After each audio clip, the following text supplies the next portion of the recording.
RTF కింద 3000 కోట్లు pending, MTF కింద 8,900 కోట్లు పెండింగ్. చెప్పిన ఒక్క విషయం చాలా ఇంపార్టెంట్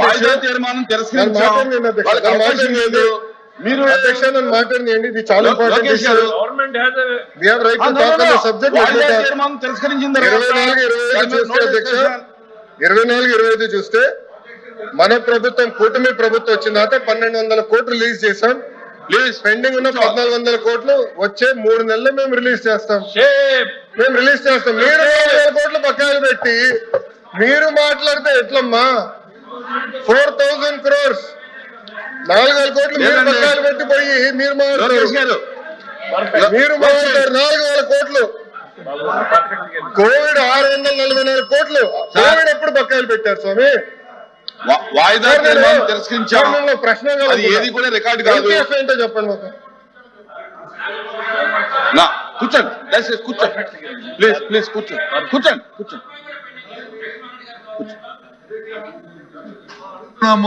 మంత్రి గారు వచ్చి అన్ని లెక్కలు చెప్తారు కదా, చర్చ పెట్టండి. చర్చ చెప్తారు మంత్రి గారు అధ్యక్ష ప్లీజ్ కూర్చోండి. లోకేష్ గారు కూర్చోండి. మీరు బీఎస్సీకి ఇంపార్టెన్స్ బీఎస్సీలో మీరు రేజ్ చేశారా? నేను బొత్స గారిని సూటిగా ప్రశ్నించాలి. బీఎస్సీలో మీరు రేజ్ చేశారా ఇష్యూ? బీఎస్సీలో మీరు ఇది ఇచ్చారా? కనీసం అడిగారా? మీరు బీఎస్సీలో ఇది కనీసం అడిగారా? మీరు అడిగారా సార్? సార్ బీఎస్సీ ఎజెండా మీరు పెద్దలు, మీరు సీనియర్ మోస్ట్ హౌస్ లో, ఫరూక్ గారి తర్వాత మీరే సీనియర్ మోస్ట్ హౌస్ లో. నేను మిమ్మల్ని కోరేది ఏంటంటే, మీకు అంత ఇంట్రెస్ట్ ఉండుంటే మీరు కూర్చొని చైర్మన్ గారితో మాట్లాడి ఎజెండాలో పెట్టుంటే సమాధానం చెప్పినా మేము సిద్ధంగా ఉన్నాం. I have right sir. Sir LOP గారు I have right to answer. నాకు హక్కులు లేవా హౌస్ లో? నాకు హక్కులు లేదా హౌస్ లో? మంత్రిగా సమాధానం చెప్పే హక్కు లేదని మీరు నిర్ణయిస్తారా? ఎల్ఓపి గారు మీరు చెప్తారండి, మీరు సమాధానం చెప్పాలా చెప్పకూడదు? హౌస్ మీరు నడిపిస్తారా ఇక్కడ? How are you dictating terms to me? Sir ఇది బాగాలేదు, మీరు నాకు టర్మ్స్ డిక్టేట్ చేయకూడదు. మీరు సమాధానం ఎట్లా చెప్పారని మీరు అన్నారు. ఎట్లా సార్ బాగాలేదు సార్. సార్ నేను జూనియర్ మంత్రి, నాకు అండర్స్టాండ్. మీ అంత సీనియారిటీ నాకు లేదు. రూల్స్ నాకు తెలుసు.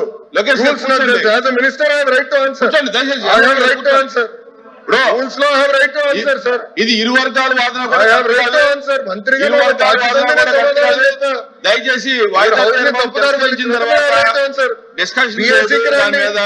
బీఎస్సీలో తీసుకోండి, మాట్లాడుకుని తప్ప. మీరు మంత్రిగా ఉన్నప్పుడు 4,000 కోట్లు బకాయిలు పెట్టిపోయి మీరు మమ్మల్ని అడిగితే ఎట్లా సార్? 4,000 crores పెండింగ్ పెట్టారు. మీరు మంత్రిగా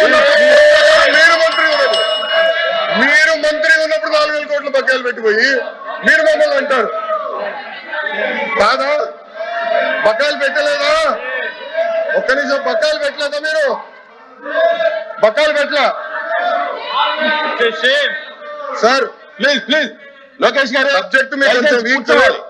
644 కోట్లు కోడప్పుడు బకాయిలు పెట్టారు. కూర్చుంటే మంత్రి గారు 2021 Q4 683 కోట్లు బకాయిలు. 23-24 Q2 Q3 Q4 1,753 కోట్లు బకాయిలు. మీ టైంలో బకాయిలు పెట్టి ఎంటీఎఫ్ మీ టైంలో 895 కోట్లు బకాయిలు పెట్టి మీరు మమ్మల్ని అడతారు సార్? లోకేష్ గారు అందుకే మీరు బీఎస్సీలో తీసుకురాలా. మీరు బీఎస్సీలో అందుకే తీసుకురాలే subject. Come to BSc, we will debate. I'm ready to debate on education. పోయినసారి బొత్స గారు మీరు వాకౌట్ చేశారు. పోయిన సెషన్ ఎడ్యుకేషన్ మీద నేను డిబేట్ చేసినప్పుడు మీరు అదే తలుపు నుంచి మీరు బయటకు వెళ్ళారు. I'm ready for debate. Education మీద చర్చించడానికి నేను రెడీ. మీ టైంలో 12 లక్షల మంది పిల్లలు ప్రభుత్వ పాఠశాలకు దూరట్టారు. చర్చించడానికి నేను రెడీ. సరైన ఫార్మాట్ లో. మంత్రి గారు ఇక్కడ హౌస్ లోకి వచ్చిన తర్వాత జూనియర్ సీనియర్ అనే పక్కన పెడితే కొన్ని సభా సాంప్రదాయాలు ఉంటాయి. ఆయన మాట్లాడిన మాటలు వీఆర్ యూ టాక్, ఈ పదాలని దయచేసి పౌరుష పదాలని అవి మాట్లాడకూడదు. ఒకటి రికార్డులో చూసుకోండి. రికార్డులో చూసుకోండి. ఒకటి నేర్చుకోండి. ఇంకోటి ఏదైతే మంత్రి గారు చెప్పారో కూర్చోండి. ఒక సెకండ్ సార్. ఆయన చెప్పింది ఏదైతే మంత్రి గారు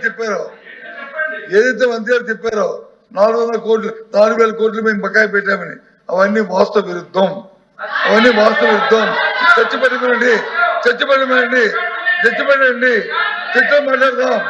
అందుకే చర్చపెట్టండి, చర్చలో మాట్లాడదాం.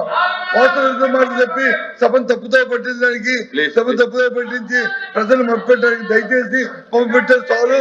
మభ్యపెట్టి మోసం చేసి చాలు. ఇంకా ఇక్కడ నుంచి అవి అనుకోండి. మంత్రి గారు